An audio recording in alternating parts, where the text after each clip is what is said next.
मैं आपका स्वागत करता हूं प्रभु यीशु के नाम अपने चैनल पर। आज हम इस वीडियो में क्या जानेंगे, वीडियो को लास्ट तक देखें, ध्यान से देखिए। आज इस वीडियो में हम जानेंगे कि परमेश्वर का भय मानना क्यों ज़रूरी है और परमेश्वर का जो व्यक्ति परमेश्वर का भय मानता है उसका जीवन में कितना भलाइयाँ होती हैं। वो देखिए कैसी ज़िंदगी जीता है, किस प्रकार से वो शान की ज़िंदगी जी सकता है जो परमेश्वर का भय मानता है। आज वीडियो में देखेंगे जो परमेश्वर का भय मानता है वो मनुष्य का भय नहीं मानता। यही देखेंगे कि मनुष्य का किस प्रकार से भय नहीं मानता है। जो परमेश्वर का भय मानता है वो मनुष्य का भय क्यों नहीं मानता, मनुष्य से क्यों नहीं डरता है, इस बात को हम जानेंगे। इसलिए वीडियो को ध्यान से देखिए, लास्ट तक देखिए। प्रभु के बहुत ही सुंदर वचन के द्वारा हम देखेंगे कि परमेश्वर का भय कौन सा व्यक्ति नहीं मान परमेश्वर का भय मानने वाला व्यक्ति मनुष्य का भय क्यों नहीं मानता है, हम सब कुछ जानेंगे। देखिए जो व्यक्ति परमेश्वर का भय मानता है वो कैसा होता है। देखिए आप निकालिए अय्यूब की बुक को निकालिए मेरे भाइयों। नए नियम में, पुराने नियम की बुक है।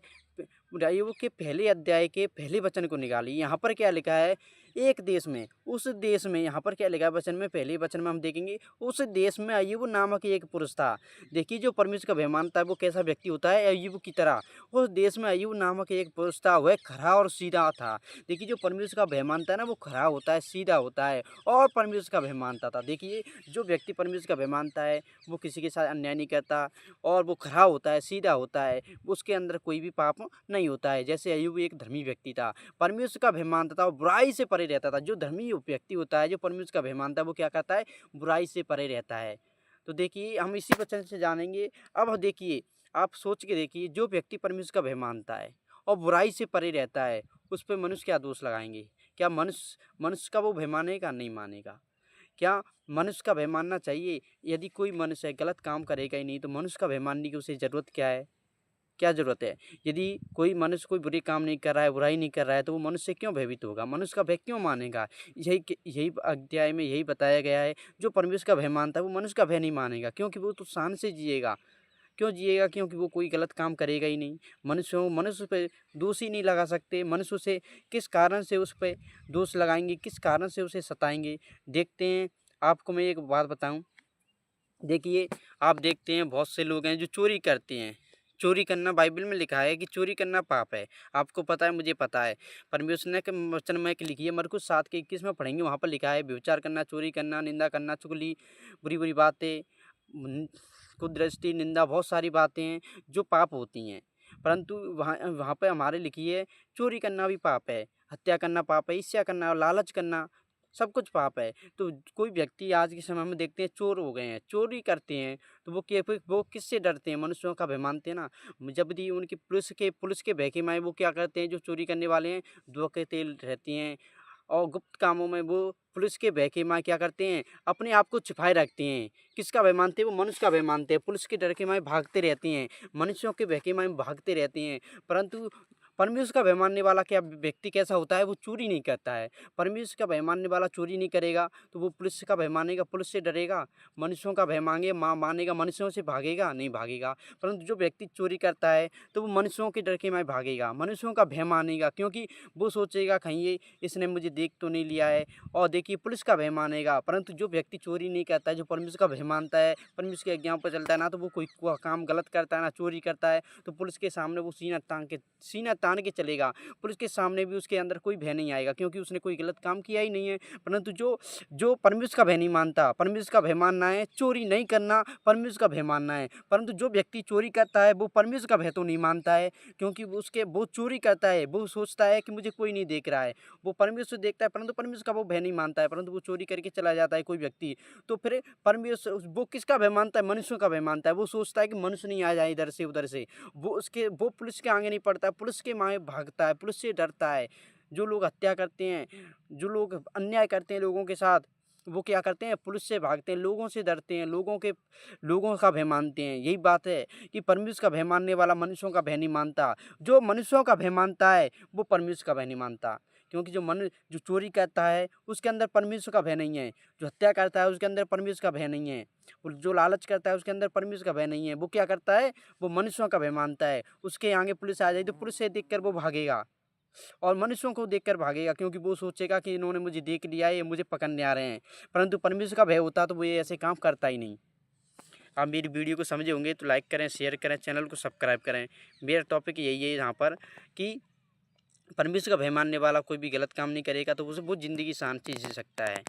और परंतु जो परमेश्वर का भय मानता है वो क्या करता है, डर डर की ठोकरें खाता है। वो पुलिस के डर के मारे, मनुष्यों के भय के मारे इधर उधर भागता रहता है। उसकी गांव में भी, जहाँ पर वो रहता है वहाँ पर भी बदनामी होती है कि वो लड़का तो ऐसा है, ऐसी है। वो क्या करता है जी, वो तो गलत काम करता है, चोरी करता है। तो वो गांव में भी या किसी जिस जगह पर वो रहता है वहाँ पर भी शान से ज़िंदगी नहीं जी सकता है। परंतु जो परमेश्वर का भय मानता है, मनुष्यों की नज़र में कोई बुरा काम ही नहीं करता, वो मनुष्यों से क्यों डरेगा। वो तो मनुष्यों के सामने शान से और सिर ऊंचा करके चलेगा। वो कहते हैं ना, एक नीति वचन में आप देखेंगे, जो व्यभिचारिणी स्त्री होती है वो अनमोल जीवन का हर कर लेती है। यदि कोई मनुष्य है जो व्यभिचार में फंस जाता है, क्या जब यदि किसी मनुष्य पे व्यभिचार ही इल्ज़ाम लग जाए तो वो क्या वो जान शान से जी सकता है? उसको वो शर्म के मारे अपने आप को सिर नीचे झुका के चलेगा, क्योंकि एक व्यभिचारिणी अनमोल जीवन का हर कर लेती है। व्यभिचारिणी क्या है, उसकी जो शान शौकत होती है, इज्जत होती है, वो सारी समाप्त हो जाती है। लोग उसको ताना मारते हैं, जो व्यभिचार करने वाले होते हैं। व्यभिचार करने वाली बहनें होती हैं या भाई होते हैं, वो क्या होते हैं, उन्हें लोग उनके ताना मारते हैं। उनकी गलती, उनके पापों के कारण वो लोगों का भय मानते, लोगों से डरते हैं। ऐसे ही यदि हम परमेश्वर का भय मानेंगे, ये काम नहीं करेंगे, तो हम लोगों के सामने शान से चल सकते हैं, शान से जी सकते हैं। हमें किसी के सामने सिर झुकाने की ज़रूरत नहीं पड़ेगी यदि हम परमेश्वर के सामने सिर झुकाते हैं। वो परमेश्वर का वचन में एक जगह भी लिखा है, जो परमेश्वर तू परमेश्वर के सामने सिर झुका। यदि हम परमेश्वर के सामने नम्र और दीन बनेंगे, परमेश्वर के सामने झुकेंगे, तो हमारा परमेश्वर ऐसा परमेश्वर है, वो हमें किसी मनुष्य के सामने नहीं झुकने देगा। वचन में लिखा है कि हमें परमेश्वर के सामने झुकना है, अपनी सामर्थ्य जिंदा खुदा के आगे लेकर झुकना है। यदि हम परमेश्वर के सामने आंसू बहाएंगे, परमेश्वर के सामने झुकेंगे, तो हमारा परमेश्वर हमें किसी भी मनुष्य के सामने आंसू नहीं बहाने देगा, किसी भी मनुष्य के सामने झुकने नहीं देगा। ऐसा हमारा परमेश्वर शक्ति रखता है। जिस परमेश्वर ने संसार को बनाया है, दुनिया को बनाया है, बलवान को बनाया है, बुद्धिमान को बनाया है, देश के प्रधानमंत्री को भी किसने बनाया है, देश के राष्ट्रपति को भी किसने बनाया है, ऐसी ऐसी मशीनें और वस्तुओं को बनाने वाला किसने बनाया है, उस मनुष्यों को भी किसने बनाया है, देश का जो प्रधानमंत्री है उसको भी किसने बनाया है, उस परमेश्वर ने बनाया है। यदि हम उस परमेश्वर के सामने झुक रहे हैं, तो हमें प्रधानमंत्री के सामने परमेश्वर नहीं झुकने देगा, हमें किसी अन्य मनुष्य के सामने परमेश्वर नहीं झुकने देगा। क्योंकि यदि हम परमेश्वर के सामने आंसू बहाएंगे, तो हमें परमेश्वर मनुष्यों के सामने आंसू नहीं बहाने देगा, क्योंकि हमारे साथ परमेश्वर है। वो कहते हैं ना, जिसके साथ परमेश्वर खड़ा है उसका मनुष्य क्या कर सकता है।